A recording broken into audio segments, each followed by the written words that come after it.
Hi guys and welcome back. So today I'm going to be showing you how to make this chocolate sprinkle cake. Let's begin. So to start on the recipe, you want to grab yourself a mixing bowl, and for this recipe we are using the all-in-one method, which is where you put all of your ingredients into a bowl, mix it all together, and then a cake batter forms. Again, you could do it the normal way where you mix the butter and sugar, then followed by the eggs, and then the dry ingredients. But today we're just going for the all-in-one method, as this is an old school recipe. So yeah, you just want to put your butter, sugar, eggs, flour, cocoa powder and vanilla extract into a bowl, and then mix on a low speed to start with, working up to a medium high. And again, you can add milk in at the start or at the end once you can check the consistency. You may need it or it may not, just depends on your ingredients. You'll know once the cake batter is done, as it will be smooth and glossy and won't show a trace of a single ingredient apart from the bit that is built up around the top. That's why you give the bowl a good scraping down just to incorporate any bits that may not have been fully worked in from earlier on.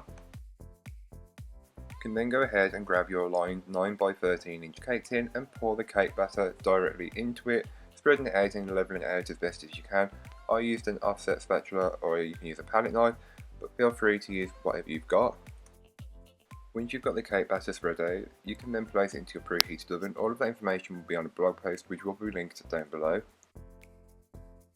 To make the icing, you'll want to grab yourself a medium sized mixing bowl and place in all of the icing sugar and the cocoa powder, then just give the two of them a brief mix just to combine them. You can then go ahead and add in a small amount of milk or water. I find milk better, and just whisk that in until it's incorporated. You may need to add more. Remember to add a little at a time so then you don't add too much and then you have to start adding more icing sugar and cocoa powder. Once it's done, it will be smooth and glossy. You can then pour that directly over your baked cake, which is completely cooled down.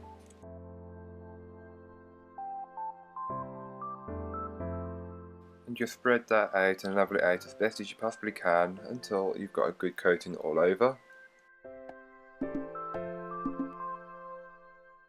While your icing is still wet, it's the perfect time to sprinkle over your rainbow sprinkles. Use as many or as little as you like, it's really up to you.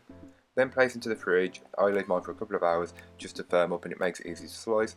Then when it comes to cutting it up, you can cut it up however you like. I went with 12 very generous sized portions, but feel free to cut them in half and get 24 more normal sized portions. But again, that's completely up to you and you can cut it and serve it however you like.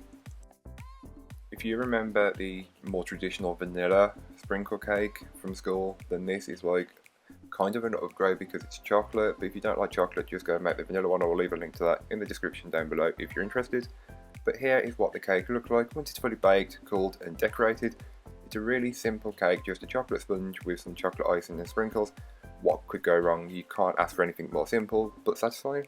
So thank you so much for watching. I hope you enjoyed. If you did, don't forget to like, comment and subscribe for more from me, and I'll be back again next week with some more recipes for you, so join me then. But in the meanwhile, don't forget to check out the description, as it's all where all the links are. There'll be a link for this recipe, a link for the vanilla version of this cake, along with a link to my blog and all of my social media, so don't forget to go and follow me over on there. But that's all for today. Bye guys.